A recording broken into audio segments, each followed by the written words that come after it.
Butch, a tough night for puck handling and puck management. What do you put that off to? Is that just operator error, or did they force you? Probably both, Kevin. Some of it's certainly operator error. In the back end, we have some younger guys that are still sorting their way through playoffs. Obviously, two guys are playing their first game. Grizz and Charlie haven't been around that long, so there could have been some nerves. I think there was clearly for Brandon early. We knew that would happen. That's fine. Play through it. Other guys tried to force it a little bit, maybe turn down some opportunities to make an easier play, especially in the offensive end of it. Offensive blue line opportunity on a 2-on-1 we had with Grizz. Next thing you know, it's in our nets. So some of that, hopefully they learned that you're going to have to make a quicker decision with it. And that's, again, individual based, and what Toronto, how they play. They've got a fast team, so I mean that shouldn't be a surprise. So clearly on us to get that message across better Saturday. Z in front. Yeah, Bruce, you've talked before about how dangerous that Mitch Marner can be. It's easier said than done to try to take time and space away from him. Yeah, he's an elite player in the league at a young age. He's always played well against us, always played hard against us. You know, we've tried to listen. I mean, it's the old years ago. I remember Gretzky. Why doesn't anybody hit that guy? Well, it's not that easy, right? So I think it becomes containment issues. Play him hard, play him honest, one-on-one. Put him in where you want him to go. Obviously, if you can be physical against him, do it. But he competed to score the first goal, get into the net. We were a little late in our coverage. I think we gifted him a little bit of the shorty, but good for him for being smart and jumping us. That's on us. Mishandled a puck. That shouldn't beat us though. We have plenty of time to get back in the game. But he's a good player, and he's played well against us. And obviously, we need to find an answer to him. Last year, they went through this a bit with a couple of our guys in our top line, so we know what's in front of us, and we'll look at it tomorrow and see what the best course of action is.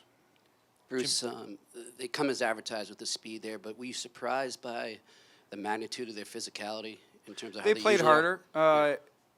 I was asked that the other day. I mean, what's going to be that they're a year older. They've been through it. They understand the process a bit. Some of our guys went through it last year from their first year from Ottawa. Some of them got a lesson today. So hopefully they don't learn the hard way a whole series. They learn 1 or 2 games and get going in that area. So they competed harder.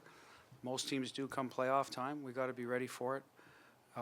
But I think honestly, like if we just managed the puck better, it would allow us to play more to our strength and be heavier and win the battles in the walls. And that doesn't come into play as much. Force them to skate and defend. They get fatigued. Everyone gets fatigued defending. They lose some of their energy to attack, and then forecheck physicality. So our puck management issues today cost us in a lot of different areas of the game, and they. Like I said, whether it was us or them or a combination of both, you dissect it any way you want. It really had an effect on giving them a lot of energy, both with their legs and physicality. So we just have to be better in that area. Ty, and then Matt. Bruce, typically when things aren't going your way, puck management, things like that, you change up the lines. Was there a reason why you didn't really do that tonight?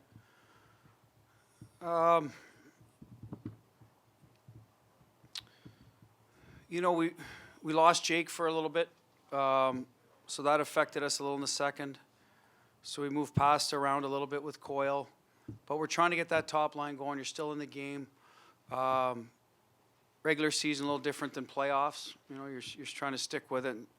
So that's probably the biggest reason. And some of the guys that usually move around, listen, I didn't love their game. So when they're on, I'll move them around, double shift them. A couple of the guys that's happened to in the past, I didn't know if that would have helped them, to be honest with you. Some of that in season 2 ties to get their attention, reward other guys. We're now in the playoffs, right? There shouldn't be attention getting. It's about, hey, let's get out there and be better than the guy across from you.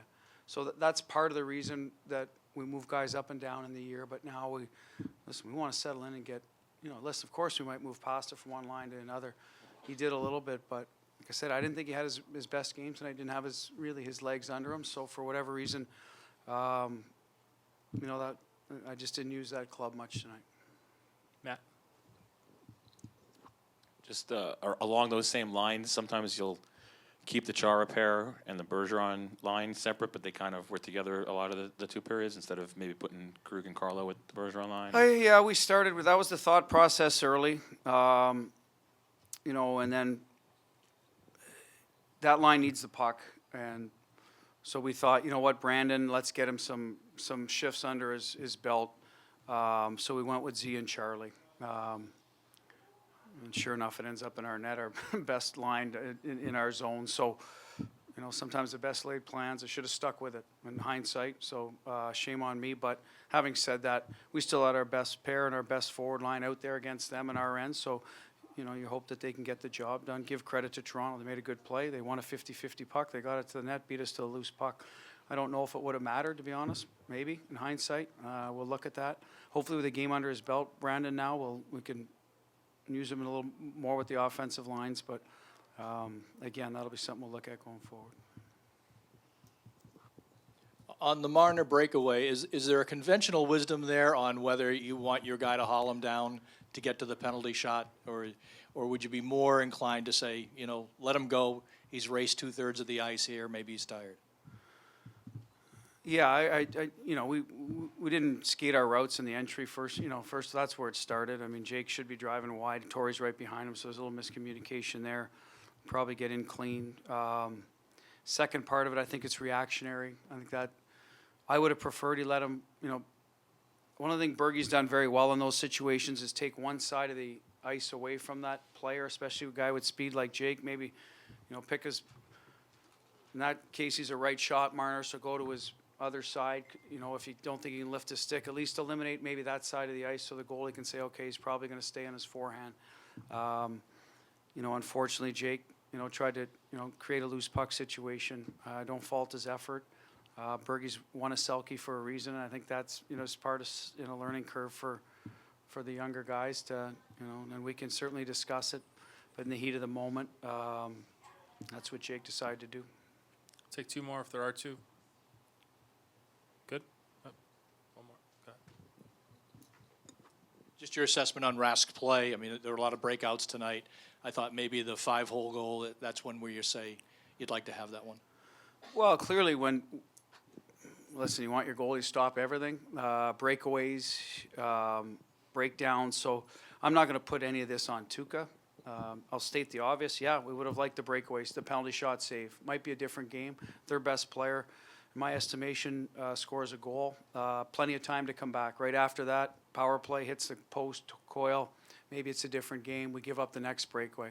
I think that was our, you know, breakdown there, and that was on us as a team. You know, we've been exposed by them on those breakaways, and you give up 3 in a row that period. So shame on us. So I don't want to put this on Tuukka.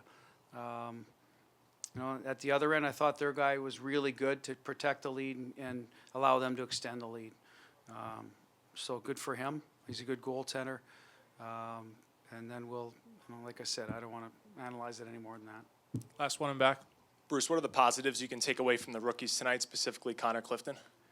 Well, he got a game under his belt, his first playoff game, which is always a challenge to get through. There was some learning curve there about bigger, stronger wingers tonight. The quickness of Toronto down the wing. Made a decision to pinch late in the first period that, you know, he's got to be careful on there. We'll talk to him about that decision making. I just hope he's more his assertive self. You know, we obviously got another defenseman that we'd been considering putting in. So if he's in Saturday or the next day, when he plays assertive and gets his feet moving, and he started to do that as the game went on. We need that from the puck drop, obviously, this time of year. But it's his first game. You got to live with it. Everyone goes through it. He's gone through it. Next time in, he just needs to be, like I said, a little more, get the motor running early.